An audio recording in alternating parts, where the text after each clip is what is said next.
Ještě v prosinci 2008 byl tento pozemek v Zubří v lokalitě nad Fojtstvím prázdný a zarostlý trávou. Rozhodnutím zastupitelů jej město nabídlo za symbolickou 1 korunu za metr čtvereční občanskému sdružení Rodina svaté Zdislavy. To jej využije ke stavbě domku pro pěstounskou rodinu. Byla to iniciativa nebo aktivita paní Michutové, která se na mě obrátila ze žádostí, jestli by v Zubří nebyla vhodná lokalita, kde by mohl tento dům být postaven, a samozřejmě, že já jsem tím byl nadšený, přednesl jsem tady toto i na zastupitelství města a velké porozumění zastupitelů Zubří přispěl k tomu, že ten dům svaté Zdislavy v Zubří bude stát. Jsme rádi, že ten projekt běží. Podle posledních informací, co mám od paní Michutové, Olgy, v příštím roce na jaře by se mělo začít stavět. Finanční prostředky dávají dohromady. V tomto týdnu nebo v příštím týdnu by mělo být výběrové řízení dodavatele, takže samozřejmě z toho máme obrovskou radost. Vítěz výběrového řízení na realizaci stavby, firma Rapos z Holešova, se opravdu činila. V září 2009 už měl domek tuto podobu.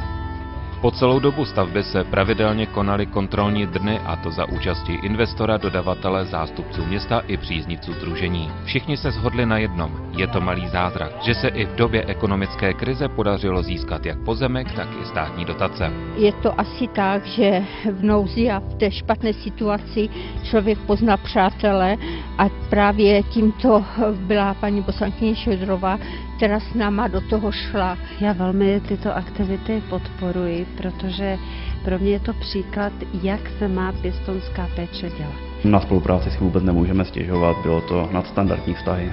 Domek v Zubří již za pár týdnů přivítá své obyvatele, novou pěstounskou rodinu. Místo zvolené pro stavbu je v klidové zóně s nádherným výhledem na panoráma Beskyt. Když se podíváte z okna výhled na Radhošť do přírody, tak je to úplná nádhera. Myslím si, že si to ty děti zaslouží.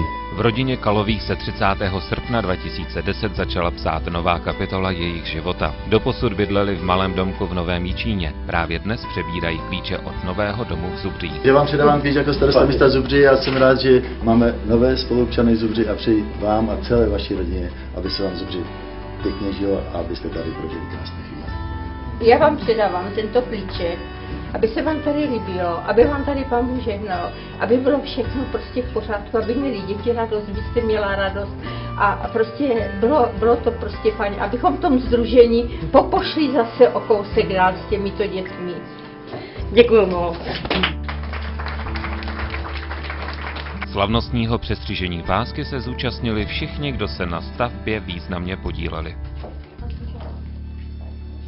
Ano, a je to otevřeno. A v tuto chvíli prohlašuji, že dům pro pěstounskou péči v Zubří byl otevřen. Oficiální část předání domku novým nájemníkům byla zakončena poděkováním a malým dárečkem všem, kteří sdružení pomáhali. O dobrou náladu se postarali i tito malí zuberští zpěváčci s hásłem Děti dětem.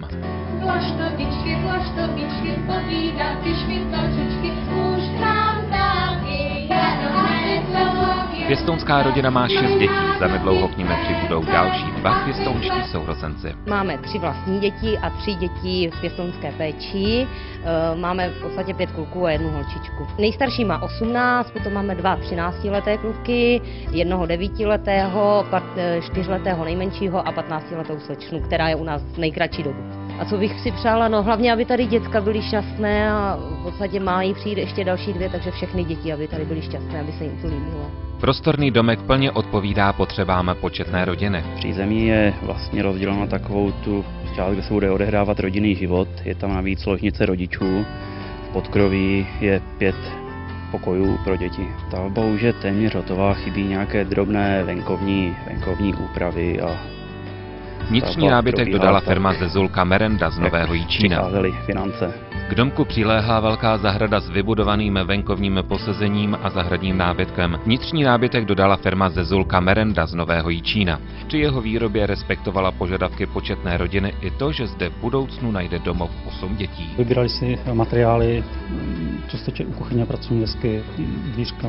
Jsou to materiály spíš jakoby základní, bych řekl, díky ceně, která se musela nějak respektovat. Ale jinak si myslím, že je to plně vyhovující.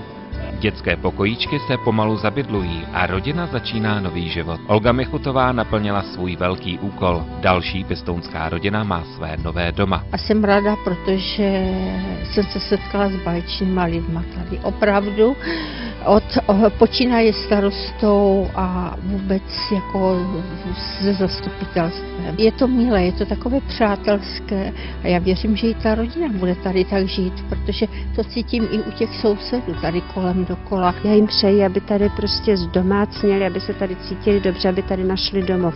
Postavit dům je jedna věc, ale vybudovat domov, to je velký úkol pro celou tu rodinu, tak já jim přeji, aby jim Zubří v tom pomáhal.